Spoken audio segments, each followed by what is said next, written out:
Malungkot ang harvest na aray. Kung bakit kakaunti bago aray ay sa totoo lang po, ito ay habang umuusad nga po ang usapan namin din ay nakiusap na ako na ako munang haharvest ng halaman dito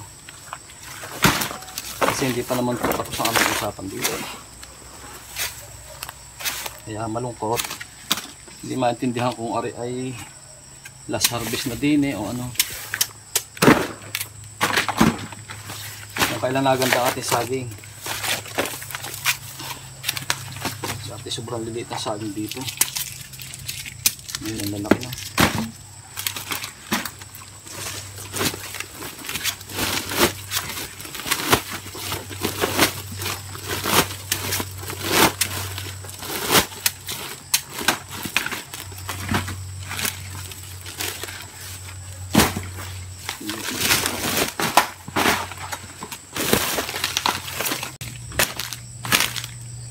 Water therapy.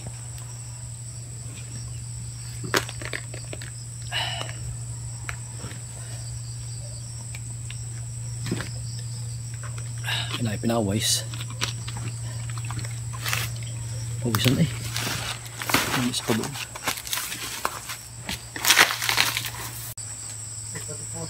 Wala naglawit eh. Hindi na papapasok.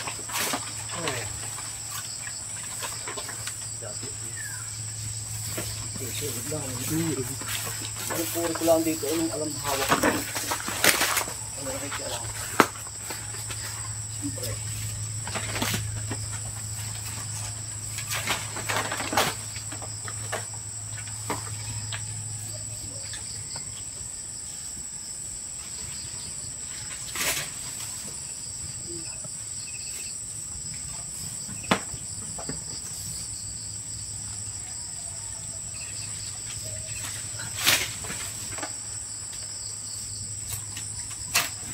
Pa.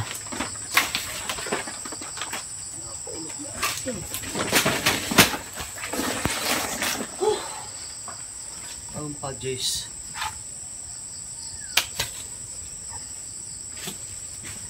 Ang pa-tisaw. Yan.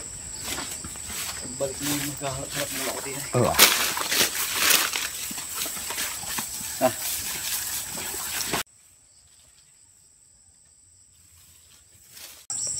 Umukha mo sa kao.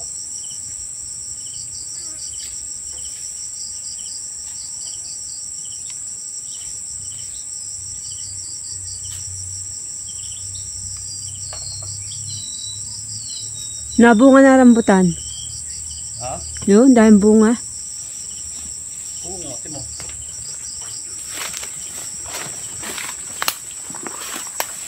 Po mga kabihero, bunga ng rambutan natin. Oh, napakababa pa. Ang bunga na oh. Yan oh. Wala nga ang bunga mura eh. Oo nga. Oo. Araw-araw yan. Ay ar-ar nga. Ay. 3 kilo ay. Ay lahat nasa kainira oh. Wala nga kakakilabot. Oh. 2 years pa lang po ito. Oh. Kaya doon sa mga nagtatanong na kung ilang taon na bunga rambutan, ay depende po sa nag-grafted. Pagka po maganda pagka-grafted, yan, wala pang 2 years na bunga na. Ah, ganda. Oh, nakakatuwa. Laki rambutan mo.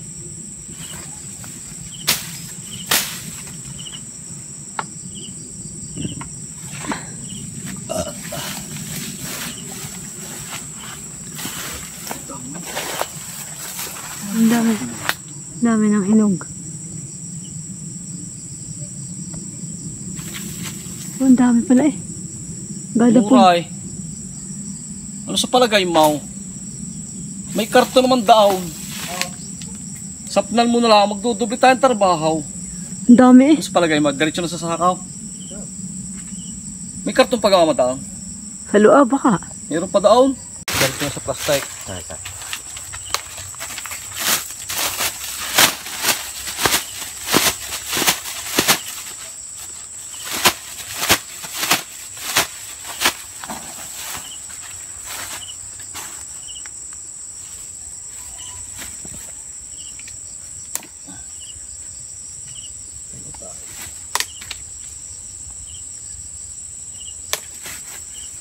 Yung guntis yun yata doon.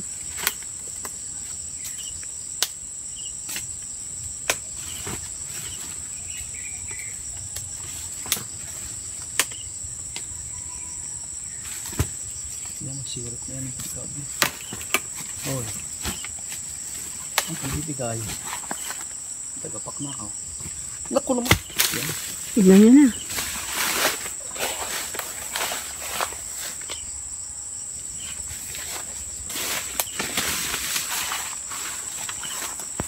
May 10 puno, may 10 kilo yata eh.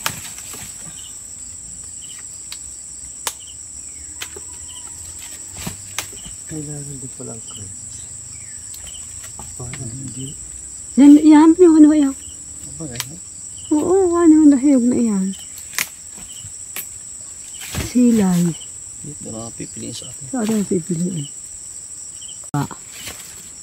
Sabayog.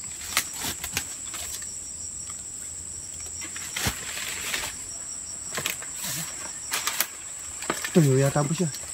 Ang bunga ng sunis eh. Okay. Okay. Kumuha na sa plastic. Marami tayong dalang plastic. Basta huwag kang masusikatan.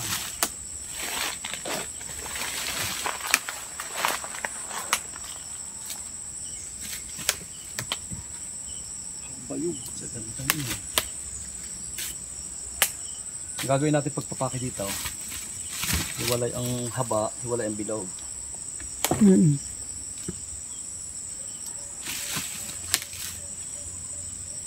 Hindi mo hinarbis ari para kanit tampo sa bigas. Kasi malaki. Diba?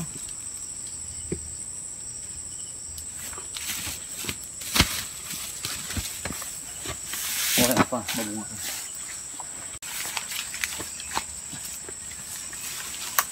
Yung halaki. Pang atsara na eh.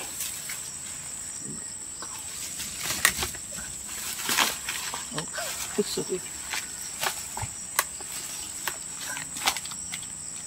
Maganda.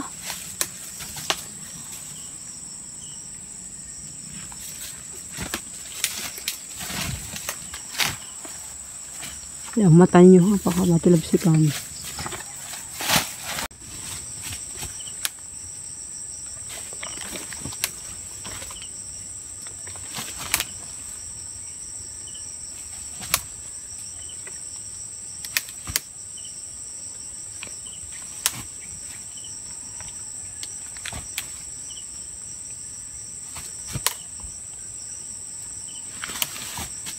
Wala pa naman.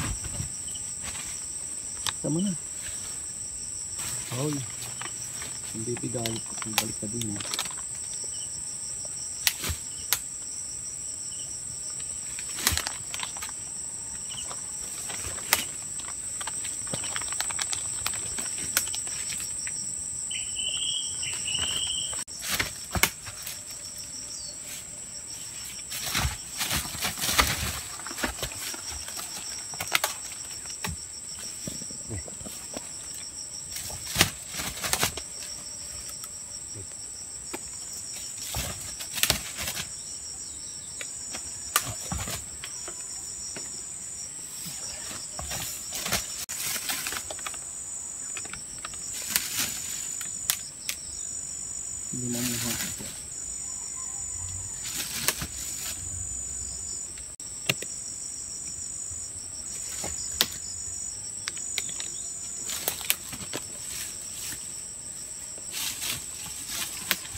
Isa nakasabay.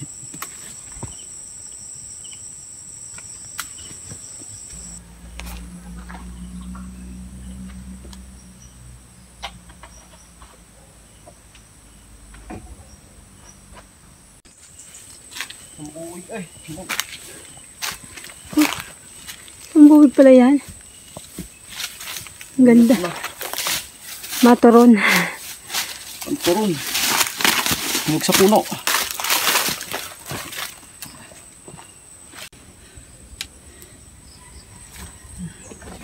Ganda ng kulay.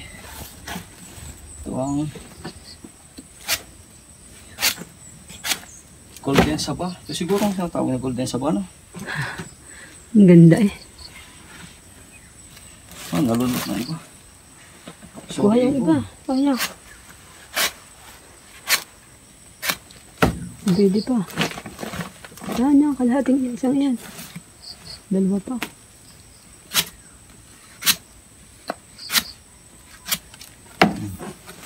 Yan. Ganda. Yan pa kalahati niyan. Pwede pa. Wala na rin. Ito tayo. Pare po ay overripe na. So atin po isasabit din sa may kahoy para makita ng hayop ng mga ulimos o kaya alamid. Para po may makain sila. Yung mga amoy.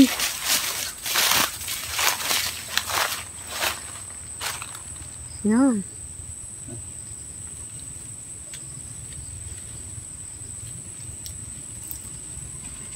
Ayan. Bakit dito? Nakakain niya ng alamid. Kasi may nakita po kami doong dumi ng alamid kanina. At saka sa kagubatan po talaga. Dito sa amin, napakarami po ditong alamid. Iwan ko po kung ano tawag sa ibang lugar. Dito po yung alamid eh. Yung matilos po ang uso na parang pusa. Ang iba po ay kinakain nilang gayon. Ewan ko po kung anong lasa nun. Oh, hinog na naman. Isawa.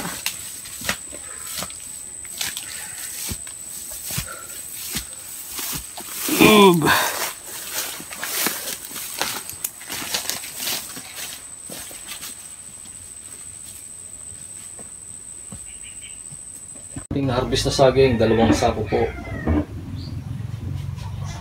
Puyang papaya, 6 na sako. At ito. Ito naman po yung mga saging na nahinog na sa puno. Bukod nga po doon ay marami pang nabulok. Siguro po nasa 6 na buwig. Ngayon matagal nga pong hindi napuntahan. Okay po, hanggang dito na lang po ang ating video. Maraming pong salamat, God bless at ingat po tayo lagi. Bye!